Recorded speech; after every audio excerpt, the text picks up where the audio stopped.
오늘 고린도서에서 그 능력을 얘기하고 있어요. 십자가의 도가 구원을 받는 우리에게는 하나님의 능력이 됩니다. 그 생명, 그 영생, 그 능력이 복음전함교회와 오늘 예배드리는 한 사람 한 사람 속에 있게 되기를 주님의 이름으로 축복합니다. 여기 보게 되면 두 가지 사람이 나옵니다. 하나는 멸망받는 사람입니다. 그 사람의 특징을 얘기해 줍니다. 그 사람에게는 능력이 없습니다. 십자가의 도가 그 멸망받는 자들에게는 미련하게 보인다고 얘기합니다. 미련하게 보인다의 미련을 제가 헬라어로 찾으니까 확 하고 선명하게 오더라고요. 헬라어로는 뮤리아라고 하는 말이에요. 그게 뭐냐면요, 어리석은이라고 형용사인데, 제가 그 사전 앞뒤를 이렇게 보니까 그 동사형으로 쓰게 될 때는 맛없게 만들다, 또 무미하게, 똑같은 말이죠. 맛없게 만들다라는 뜻을 갖고 있어요. 맛없게 만드는 거 알아요? 맛없게 만드는 거. 음식 만들 때 뭘 집어넣으니까 맛이 없어지잖아요, 갑자기. 네. 요즘에 제가 그 내장 비만을 없애기 위해서 레몬밤을 먹고 있는데 음식에 집어넣게 되면 맛은 없어요. 뭐 그런 거예요. 집어넣으면 맛없는 거. 여러분 그거 아세요? 여자들끼리 막 얘기하고 있는데 어떤 남자가 들어와가지고 군대에서 축구한 얘기를 해요. 그런데 그러면 대화가 맛이 없어지겠죠. 그게 뮤리아예요. 그게 뮤리아. 막 재밌는 얘기 막 하고 있는데 갑자기 무슨 정치 얘기 해가지고 갑자기 대화에 그 줄을 끊어놓는 거, 그게 뮤리아예요. 뮤리아. 근데 미련한 사람에게는 십자가의 도가 군대에서 축구한 얘기 같다는 거예요. 얘기를 하다가 누가 십자가 얘기하게 되면, 복음 얘기하게 되면 교회 다니는 사람끼리도 그 얘기하면 갑자기 대화의 맛이 없어지는 거예요. 미련한 사람, 멸망받는 사람들에게는 복음이 그따위 정도밖에 안 되는 거예요. 그냥 밥맛 없는 이야기. 알고는 있고 맞다고 긍정을 하는데 별로 인생에 도움이 안 되는 그런 이야기들로 취급되어집니다. 그러나 구원을 받는 우리에게는 하나님의 능력이 된다고 얘기를 합니다. 여러분, 나에게 내 생명을 살리기 위해서 자기의 간을 떼준 그 사람을 내가 어떻게 잊어요? 나에게 심장을 준 그 사람의 유족들을 내가 어떻게 잊어요? 그 사람의 이름들은 이 사람에겐 특별한 거예요. 나에게 생명을 준 이름들인 거예요. 나에게 간과 심장을 떼줘도 그 사람의 이름은 잊지 못하는데 어떻게 영생을 준 그분을 잊어버려요? 어떻게 그분을 내가 망각할 수 있어요? 예수의 이름이 나에게 어떤 존재예요? 나에게 능력을 주시는 이름이었어요. 예수 그리스도를 인격적으로 만난다는 건 바로 그거예요. 잊지 못할 이름이 되는 거예요. 그냥 교리로 만난 사람들에게는 그것은 미련한 것으로 자꾸 취급돼요. 알고는 있어요. 성경 시험을 보면 다 100점 맞을 정도로 예수님이 누구신가, 예수님의 십자가가 무엇인가 성경 공부를 하면 답을 잘 얘기를 해요. 그런데 그 사람에게는 미련한 것처럼 밥맛 없게 만드는 대화의 한 종류처럼 여겨지는 것이에요. 사랑하는 성도 여러분, 혹시 여러분들이 이 이야기를 듣고 마음에 뜨끔하시는 분들이 계시다면 난 둘 중에 하나를 하시게 되길 바랍니다. 첫 번째, 예수님을 인격적으로 만나십시오. 두 번째, 이미 인격적으로 만나신 분은 첫사랑을 회복하시게 되길 바랍니다. 복음 전함 교회는 이 감격을 전하는 사명을 받았습니다. 예수님을 전하는 사명을 받았습니다. 예수님을 전해야 될 당신은 그 예수의 생명으로 그 감격으로 충만해 있으셔야 합니다. 주요 복음 전함 교회 3주년입니다. 우리 사랑하는 성도들에게 그 감격과 그 생명이 부어지게 하여 주옵소서. 이것이 오늘 우리들의 소망이고 3주년을 맞는 우리들의 기도야 될 것입니다. 구원을 얻는 우리들에게는 하나님의 능력이 된다고 얘기했습니다. 여러분, 고린도전서 1장 18절, 십자가의 도가 멸망받는 자들에게는, 거기서부터 18절을 우리 한 두 번만 읽어보고 우리 3주년 되는 이 날 주시는 말씀인데 가급적이 외우면 좋겠어요. 그리고 능력에 대해서 이제는 살펴보도록 하겠습니다. 18절 말씀 같이 한번 읽어봅시다. 시작. 십자가의 도가 멸망하는 자들에게는 미련한 것이요 구원을 받는 우리에게는 하나님의 아멘. 그렇습니다. 다시 한번요. 시작. 십자가의 도가 멸망받은 자들에게는 미련한 것이요 구원을 받는 우리에게는 하나님의 능력. 이제 외울 수 있는 사람 외우고 다시 볼 수 있는 사람 봅시다. 시작. 십자가의 도가 멸망받은 자들에게는 미련한 것이요 구원을 받는 우리에게는 하나님의 능력입니다. 여러분, 구원을 얻는 사람들에게는 어떤 자에게 보였던 그 미련함이 하나님의 능력으로 가슴을 때리고 있는 것입니다. 하나님의 능력이 됩니다. 오늘 여러분들이 소그룹을 하면서 세 가지 능력에 대해서 공부할 겁니다. 근데 십자가의 도가 우리에게 주는 능력은 굉장히 많습니다. 유기성 목사님은 세 가지를 얘기를 했는데 저는 또 다른 세 가지를 얘기해서 십자가의 도가 주는 하나님의 능력을 좀 풍성하게 만들고 싶습니다. 다 알고 있는 이야기입니다. 세 가지입니다. 첫 번째 하나님의 능력은 악한 영의 종이 됨으로부터 구원을 주시는 능력이 됩니다. 여러분, 복음은 구원을 주시는 능력이 됩니다. 어서부터 능력을 줘요? 어서부터 구원받는 능력이 줘요? 악한 영의 종에서 구원을 주세요. 거기서부터 나를 건져내세요. 여러분, 에베소서 2장 2절을 제가 읽어드리겠습니다. 제가 읽어드릴게요. 그때 너희는 그 가운데 행하여 이 세상 풍조를 따르고 공중의 권세 잡은 자를 따랐으니 곧 지금 불순종의 아들들 가운데서 역사하는 영의 영이라. 이렇게 나옵니다. 불순종의 아들들 가운데 역사하는 그 영에 사로잡힙니다. 그 영에 사로잡히게 되면 아무리 지혜로 거기서부터 나오려고 해도 나올 수 없습니다. 악한 영보다 똑똑한 인간은 없습니다. 아무리 애를 써도 제자리일 겁니다. 자기의 힘으로 죄를 이겨보려고 해도 마치 고무줄로 찍 잡아당기는 것처럼 다시 그 자리일 겁니다. 누가 그 악한 영으로부터, 사망의 몸으로부터 나를 건져냅니까? 이 세상에 어떤 힘도 악한 영으로부터 나를 건져낼 힘이 없습니다. 그런데 에베소서 2장은 악한 영 가운데 사로잡힌 그들을 하나님이 그 은혜를 인하여 믿음으로 말미암아 구원을 주셨다라고 말씀해 주시고 계십니다. 그 구원을 어떻게 받는가가 바로 십자가의 도의 말씀인 것입니다. 여러분, 예수 그리스도께서 우리를 위하여 죽으신 것을 믿게 되게 되면 성령이 우리 안에 부어지기 시작합니다. 그 성령이 우리에게 부어지게 되면 악한 영의 세력으로부터 나올 수 있도록 나를 구원해 주십니다. 모든 의문에 속한 율법들을 깨뜨려 버리고 나를 자유케 합니다. 예수 없으면 악한 영에 사로잡혀 살 수밖에 없습니다. 당신은 어디에 사로잡혀 삽니까?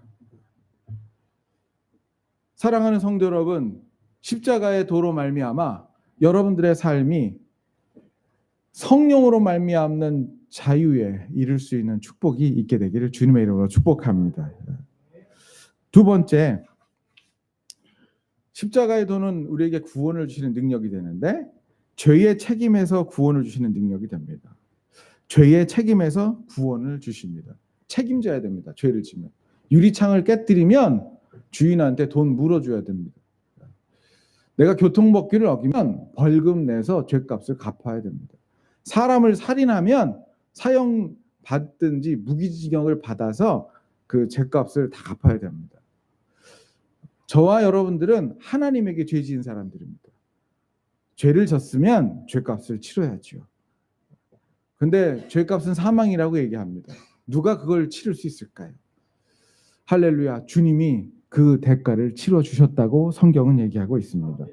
하나님이 죄를 알지도 못하신 이를 우리를 대신하여 죄로 삼으신 것은 우리로 하여금 그 안에서 하나님의 의가 되려 하십니다.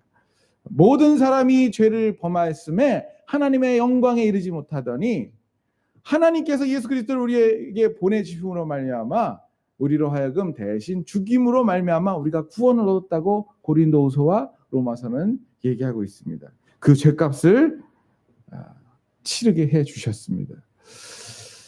놀라운 사실은 말이에요. 이 이야기를 하게 되면 예수 그리스도를 이미 믿고 있는 사람들의 가슴이 참 이상해요. 들어도 또 들었는데 가슴이 두근거리기 시작합니다. 내 얘기니까. 그 사건이 내 사건이었었으니까. 언젠간 그 복음의 감격이 내 안에 왔으니까. 우리 교회 자매 중에 한 자매가 이런 얘기를 하더라고요. 목사님, 저는 예수님이 아니면 이 세상을 살아갈 이유가 없어요. 목사님, 저는 예수님이 아니면, 복음이 아니면, 십자가가 아니면 내가 일을 해야 될 이유도 없어요. 저는 복음 때문에 일을 하는 건데, 그러면서 우시더라고요. 그분에게 복음은 뭘까요? 예수님이 날 위해서 대신 죄값을 치렀다는 게 뭘까요? 그분에겐 그것이 자기의 이야기인 거예요. 여러분, 저에게 하나님은 전부 다세요. 지난 한 3년 정도 저에게 힘든 시간들이 있으면서 나를 어렵게 했는데, 제게 정말 힘들게 한 건, 저는 재정이 없어도 살아나갔고요. 우리 집에 어려운 문제가 있어도 살아나갔어요. 근데 저에게 가장 큰 문제 하나 걸렸는데, 하나님을 신뢰하지 못하겠는 거예요. 이게 들어오는데 너무 힘들더라고요. 그래서 한 번은 하나님 외에 다른 어떤 것들을 내가 의지할 수 있을까를 기도하면서 생각해 봤어요. 1시간 동안 앉아서 생각했는데 제가 내린 결론이 있습니다. 이 땅과 하늘에 의지할 것이 하나도 없더라고요. 하나님이 나에게 해주신 일들에 대해서 여전히 풀리지 않는 숙제가 많지만 하나님만큼 내가 의지해야 될 분이 안 계시더라고요. 그래서 내가 주님 앞에 이렇게 고백을 했어요. 하나님, 저 아직도 의문이 풀리지 않는 게 너무 많지만 하늘에 하나님밖에 내가 사모할 자가 없으며 이 땅에 하나님밖에 내가 신뢰할 자가 없습니다. 하나님이 떠나면 나는 아무것도 아니고 나는 의지할 곳이 없습니다. 하나님 여전히 다시 신뢰합니다. 하나님, 당신이 나를 떠나시면 나는 아무것도 아닙니다. 그 고백을 했던 적이 있어요. 여러분, 저에게 하나님은 모든 것이 되십니다. 그 자매에게 예수님은 살아갈 이유가 되십니다. 그 사람에게는 그것이 글자가 아니에요. 성경책 속의 어떤 이야기가 아니에요. 자기의 일기예요. 자기의 고백이에요. 바울에게 하나님의 은혜는 사람들에게 가르치기 위한 설교가 아니었어요. 바울에게 복음은 내가 달려갈 이유였었어요. 내가 복음을 부끄러워하지 아니하노니 이것은 모든 믿는 자에게 구원을 주시는 하나님의 능력이라. 그 사람에게도 그것은 능력이었어요. 듀나미스였었어요. 이것이 정상적인 그리스도인이에요. 하나님의 구원은 이론이 아니라 실제였어요. 영으로부터 나를 구한 것도 실제였었고, 죄의 책임으로부터 나를 구한 것도 실제였었고, 지금도 말씀하신 인격인 것도 실제였었어요.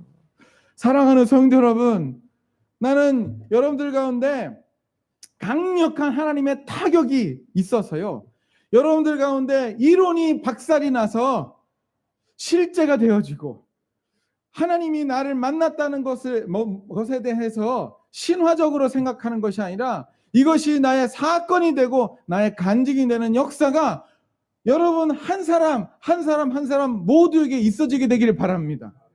이것이 여러분 모두에게 있어지게 되면 그때 복음 전함의 사명을 감당할 수 있습니다.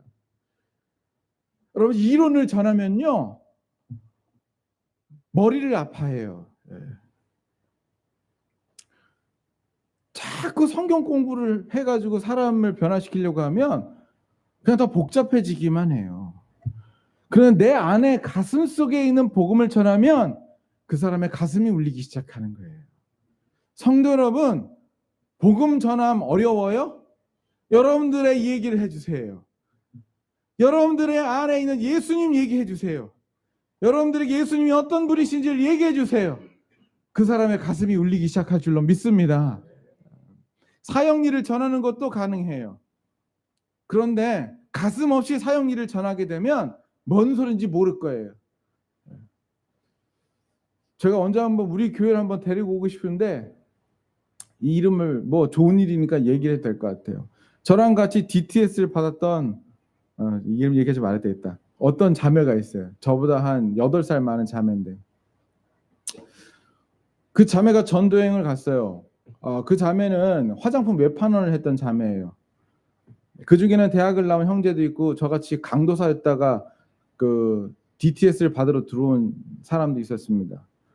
근데 대전역에 가서 전도를 하는데 조리 있게 얘기를 잘 못하니까 어떤 대학생 자매를 붙들고 얘기하는데 말 상대가 안 되잖아요. 어떻게 말 상대가 되겠어요. 그 떠나려고 막 하는데 이 자매를 붙들고 그 자매가 자기 가슴 속에 있는 예수님 얘기를 한 거예요. 자매님 몸속에, 자매님 옷 위에 있는 그 단추 하나가 그렇게 아름다운데 자매는 그 단추보다 아름답잖아요. 하나님이 당신을 사랑하세요. 가슴 속에 있는 얘기를 툭 하고 던졌는데 지금까지 어떤 얘기로도 움직이지 못했던 그 자매의 눈에서 눈물이 나오더래요. 여러분, 복음에는 하나님의 능력이 있는 줄 믿습니다. 이론이 아니라요. 여러분 가슴 속에 있는 그 복음을 옆에 있는 사람에게 전하세요. 여러분들 느끼시잖아요. 누가 앞에서 얘기를 할 때 그것이 그 사람 안에 있는 복음인지 아니면 이론인지 아시잖아요. 그 사람 가슴 속에 있는 것이 터져나올 때 나의 마음이 움직이는 것을 여러분들이 경험하시지 않습니까? 마지막 세 번째, 하나님께서 우리에게 주시는 능력이 있습니다. 십자가의 도가 주는 능력. 저는 이 능력이 여러분들에게 적용되기를 바라는데 남아있는 죄의 영향력으로부터 구원하는 능력이 있습니다. 예수 그리스도를 믿어도요 여전히 죄의 영향력이 있습니다. 그래서 바울도 예수님을 이미 믿는 로마 교인들에게 이렇게 얘기합니다. 너희가 영으로서 몸의 행실을 죽이면 산다. 너희들이 영의 사람이지만 육체의 소욕을 따라 살면 반드시 죽는다. 그렇게 예수 믿는 사람들에게 얘기합니다. 이건 뭐냐면 육체의 소욕대로 살 수 있도록 우리들을 자극하는 영향력이 있다는 겁니다. 우리 안에 죄의 몸이 있다는 것입니다. 죄의 영향력이 있다는 겁니다. 그건 내가 굳이 얘기를 안 해도 여러분들이 알고 있습니다. 할렐루야. 그러나 십자가의 도는 그 죄의 영향력으로부터 우리를 구원할 수 있는 능력이 있습니다. 그것이 로마서에 있는 얘기입니다. 영으로서 몸의 행실을 죽이면 살 길이 있다고 믿는 자에게 얘기합니다. 사랑하는 우리 성도 여러분, 나는 여러분들에게 영으로서 몸의 행실을 죽이는 역사가 뭔지 경험하게 되기를 축복합니다. 지금 우리나라의 스마트폰 평균 스마트폰 보는 시간이 2시간 30분입니다. 평균 60대 할아버지서부터 10대 아이들까지 전부 우리나라 사람들 평균 2시간 30분이에요. 근데 우리나라 사람들 평균 밥 먹는 시간이 1시간 53분입니다. 여러분 스마트폰 보는 평균 대한민국 평균 스마트폰 시청 시간이 2시간 30분, 밥 먹는 게 1시간 52분. 그러면 대한민국에 있는 모든 국민들은 밥보다 스마트폰을 더 많이 본다는 것입니다. 저는 이런 마음을 품어요. 최소한 우리 복음전환교회 성도들은 스마트폰 보는 시간보다 기도하는 시간이 많아지게 하여 주옵소서. 아멘. 주님. 누가 이 사망의 음침한 스마트폰에서 나를 자유롭게 하리요? 누가 이 세상의 험악한 이 문화로부터 나를 자유롭게 하리요? 여러분 예수 그리스도를 믿어도 예수님을 따르는 것이 아니라 스마트폰을 따라가고 예수님을 따르는 것이 아니라 다른 사상을 따라가는 사람들이 굉장히 많습니다. 요번에 경기도 학생인권 조례가 통과됐어요. 제가 월요일 날 노예 목사님을 만났는데 경기도 지역에 있는 목사님들은 난리가 났어요.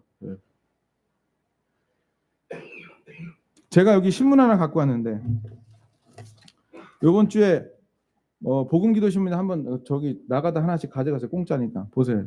여기 지금 여기 잘 안 보이시는데 여기 고등학교 한 1학년 2학년으로 본 애가 피켓을 들고 시위하고 있어요. 학생 인권 운동을 하는 학생이에요. 이 피켓에 뭐라고 썼는지 제가 읽어드릴게요. 안 보이시니까. 나는 처녀가 아니다. 여성 청소년에게 순결을 강요하지 마라. 자기는 처녀가 아니래요. 나에게 순결을 강요하지 말래요. 나에게 인권이 있으니까. 이번에 경기도 인권조례 여러분 관심 있게 한번 들어가서 봤으면 좋겠는데 교육청 들어가면 누구나 다 열람할 수 있어요. 보세요. 뭐라고 써있나. 학생들을 임신, 종교의 이유로 차별하지 말라고 써있어요. 그러니까 임신했다고 혼내면 안 되는 거예요. 지도해서는 안 되고 인정해 주는 거죠. 지금 여기저기에서 상담 오는 내용들이 뭐냐면 초등학교 선생님인데 교육청에서 지시가 내려오는 거예요. 동성애에 대해서 가르치라고. 그렇죠? 가르칠 수 없죠. 그래서 갈등한다고 그렇게 전화를 하며 상담하는 사람들이 있대요. 근데 실제로 다가오는데 지금 경기도는 이렇게 통과가 돼버렸어요. 법으로 완전히. 그래서 그 식사를 하는 그 목사님 중에 한 분이 좀 경기도 지역에서 영향력 있으신 분인데 그분이 그것을 통과시킨 민주당의 그 의원한테 전화를 했대요. 그거를 발의하고 앞장서 가지고 그 일들 해가지고 통과시킨 의원이 누군지 알아내가지고 전화해가지고 막 따지려고 전화가 따지는데 한참 얘기하니까 할 말이 없죠. 근데 그 여자 의원이었었는데 그 목사님한테 나중에 그런 얘기 하더래요. 여러분 잘 들으세요. 충격적인 일이니까. 목사님 저도 집사입니다. 그러더래요. 그럼 목사님 할 얘기가 없는 거죠. 여러분 좀 부탁드릴게요. 사랑하는 복음 전함교회 성도 여러분, 나는 여러분들의 유일한 주님이 예수님 되시길 축복합니다. 이게 무슨 얘기냐면요. 나는 여러분들이 박근혜 안 따라갔으면 좋겠어요. 황교안도 따라가지 마세요, 여러분. 문재인도 따라가지 마세요. 여러분 예수님 따라가세요. 좋아할 수는 있어요. 가치관이 조금씩 다르니까. 좋아하는 당이 있을 수 있어요. 인정해요. 괜찮아요. 그러나 여러분들이 좋아하는 당과 여러분들이 좋아하는 신문에서 성경에 반대되는 얘기를 하게 되면 그것은 잘못됐다라고 얘기할 수 있는 사람이 예수님이 주인된 사람인 줄로 믿습니다. 그분 집사님이래요. 정말 살아있는 그리스도인이라면 그 법이 어떤 법인지 알고 있다면 그 안에서 얘기를 하셔야죠. 당의 정책이 그래도 이건 아닙니다라고 얘기할 수 있는 크리스찬이 이게 진짜 크리스찬이죠. 저희 교회에 이제 10월 달에 이제 윤선현 형제라고 책임인사자 그분이 오시는데 그 친구가 재밌는 용어 하나를 만들었어요. I am Jesusist. 커뮤니스트는 공산주의자잖아요. 그죠? 리버럴리스트면 자유주의자고. 근데 자기는 공산주의자도 커뮤니스트도 그다음에 리버럴리스트도 아니고요. 자기는 지저시스트래요. 난 예수주의 사람이라는 거죠. 발음하기 어려우면 예수님 중심 사랑 이렇게 외우시면 돼요. 나 정말 너무 감격했어요. 여러분 우리는 예수 중심의 사람인 것으로 우리 오늘 아침에 다시 결정하고 선포하시게 되길 바랍니다. 저는 개인적으로 당이 없어요. 저한테 오해하지 마세요. 제가 요즘에 조금 이런 부분들에 민감해서 막 그쪽 이야기를 좀 하고 있는데 박 목사님은 태극기 같아. 뭐 이렇게 얘기하지 마세요. 나 태극기 한 번도 나간 적 없어요. 저요 여기 그 증인이 있는데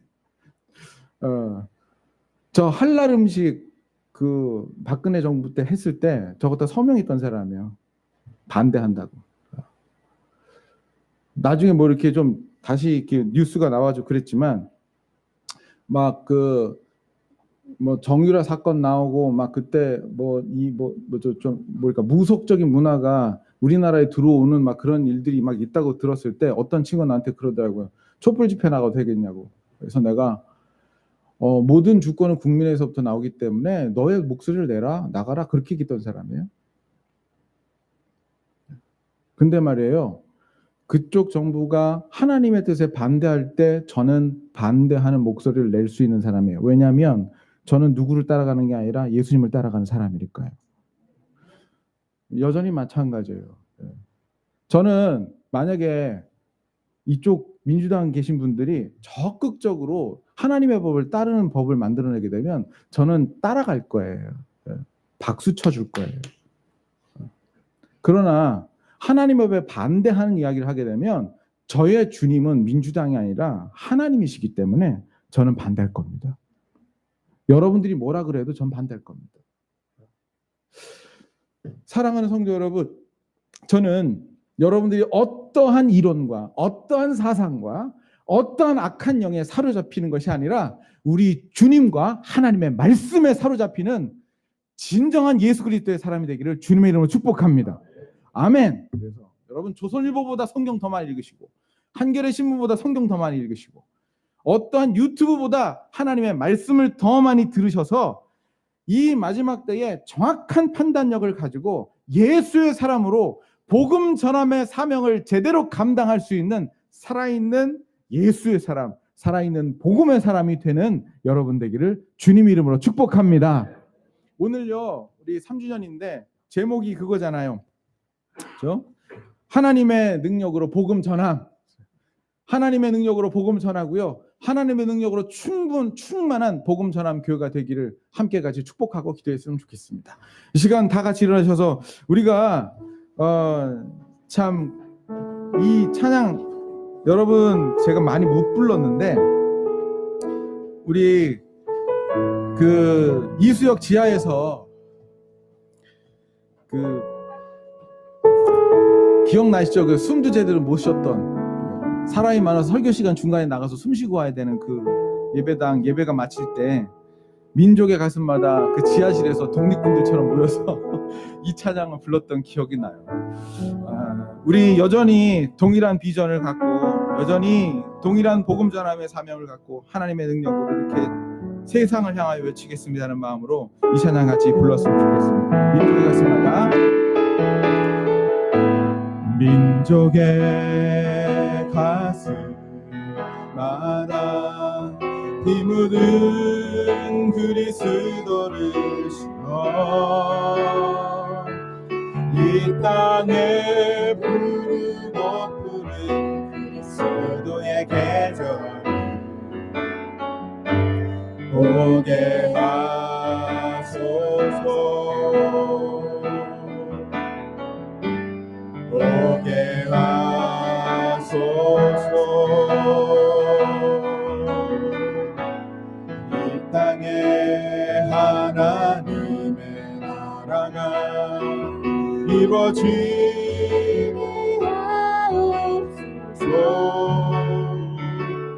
모든 사람의 마음과 교회와 가정에도 하나님 나라가 임하게 하여 주소서 주의 백성들이 예수의 꿈을 꾸고 인류 구원의 환상을 보게 하소서 한 손에 복음 들고 한 손에 사랑을 들고 온 땅 구석구석 누비는 교회 되게 하소서. 우리 두 손 들고 성령의 새바람 성령의 새바람 이 땅에 불어오소서 주의 영 그 생기로 우리를 다시 살리사 우리를 다시 살리사 이 땅에 하나님 영광 거하는 그런 나라가 되게 하소서 열방에 하나님 영광 그런 교회가 되게 하소서 그런 교회가 우리 다시 한번 합시다. 성령의 새바람 이 땅에 불어오소서 성령의 우리 기도하는 마음으로 우리 찬양 같이 합시다. 성령의 바람 이 땅에 주여 이 일들이 이 땅 가운데 있게 하여 주옵소서 주의 영 그 생기로 주의 영 그 생기로 우리를 다시 살리사 우리를 다시 살리사 이 땅에 하나님 영광 거하는